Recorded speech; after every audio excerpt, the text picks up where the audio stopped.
তৃতীয় দিনৰ অপৰিৱৰ্তিত গহপুৰৰ বান পৰিস্থিতি। গহপুৰৰ বিভিন্ন প্ৰান্তত এতিয়া বানৰ কবলত পৰা পৰিলক্ষিত হৈছে। ৯০খনতকৈও অধিক গাঁও বানৰ কবলত পৰিছে।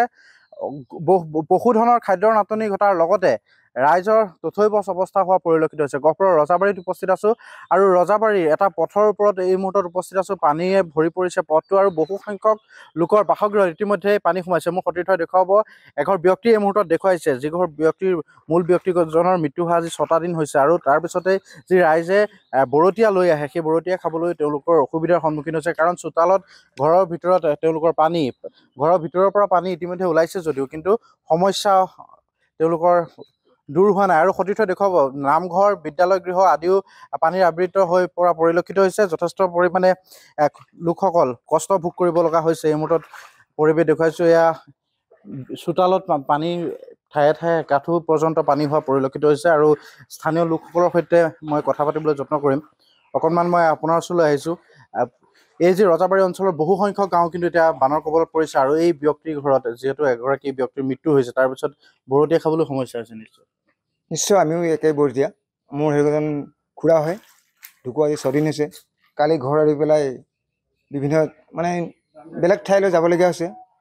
পৰিস্থিতি এনেকুৱা হৈছে মানে পৰিস্থিতি অতি কষ্টকৰ হৈ পৰা পৰিলক্ষিত হৈছে। আৰু অকণমান আগুৱাই আহিব, আপোনাৰ ওচৰলৈ আহিছোঁ। বিভিন্ন অঞ্চল ইতিমধ্যে প্লাবিত হৈছে, আপোনালোকৰ কেনেকুৱা সমস্যা? প্লাবিত মানে হোৱাত সমস্যা, একেবাৰে সমস্যা, জটিল সমস্যা হৈছে আমাৰ। বান জেগা বুলিবলৈ আমাৰ ক'তো নাই। আমি পানী যদিও আমাৰ ঘৰত আমি নিজেই বৰতীয়া হৈ আমি বান জেগা বিচাৰি বেলেগৰ ঘৰত গৈ থাকিবলগীয়া হৈছে। আৰু আমিনো কি ক'ম অতি দুখৰ বিষয়ে। ইয়াতে আমাৰ বৰতীয়া হৈ গ'লোঁ। আৰু এতিয়া যিহেতু নিয়ম আছে যে ভকতে শাস্ত্ৰ পঢ়ে, শাস্ত্ৰ বৰতীয়াৰ ঘৰত যি শাস্ত্ৰ পঢ়ে সেয়াও নিশ্চয় শাস্ত্ৰ পঢ়িব পৰা নাই। দেখুৱাইছো শাস্ত্ৰ চাং এখন বনাই উঠাই থব লগা। শাস্ত্ৰ পঢ়াৰ পৰিৱেশেই নাই। তাৰমানে চাং এখন পাতি আমি শাস্ত্ৰভাগ ওপৰলৈ উঠাই থোৱাহে আছে। শাস্ত্ৰ পঢ়িব ক'ত, জেগা নাই যেতিয়া। নিশ্চয় মৃত ব্যক্তিগৰাকী পত্নীও আছে। অকণমান আপোনাৰ ওচৰলৈ আহিছোঁ। পানী গোটেই ভৰি পৰিছে। ঘৰৰ ভিতৰৰ পৰা পানী কেতিয়া ওলাল? ঘৰৰ ভিতৰৰ পৰা পানী এইমাত্ৰ ওলাইছে। কাৰণ আমি মই নিজে লোকৰ ঘৰত আছোঁগৈ। কাৰণ তাত একো শাস্ত্ৰ পঢ়িবলৈ একো সুবিধা নাই, ইয়াতো নাই। খাবলৈ ব'বলৈও আমাৰ বহুতো সুবিধা হৈছে। অকল মই নহয়, 7 ঘৰ মানুহ একেবাৰে মানে একো খাবলৈ নোপোৱাকৈ থকাৰ দৰে আছোঁ ঘৰত। এতিয়াতো তাৰ বাহিৰে আৰু মোৰ উপায় নাই। এতিয়া পানী আজি 3 দিন হ'ল ভিতৰলৈ সোমাই গ'ল। গোটেই ভিতৰতে আমাৰ পানী আছে। এতিয়া অকণমান ওলাই গৈছে, সেইকাৰণে আহিছোঁ চফা কৰিবলৈ বুলি। মই চফা কৰিম এতিয়া। চোতালৰ পৰা পানী ওলোৱা নাই। চোতালৰ পৰা পানী হয়তো আজি ৰাতিও ওলাব পাৰে, নহ'লে ৰাতিপুৱাও ওলাব পাৰে। 2-3 দিন লাগিবও পাৰে। নিশ্চয় পানী এতিয়াও কিন্তু ওলোৱা নাই। অকণমান আপুনি আগুৱাই আহিব, আপোনাৰ হয়তো দুটা কথা পাতিম।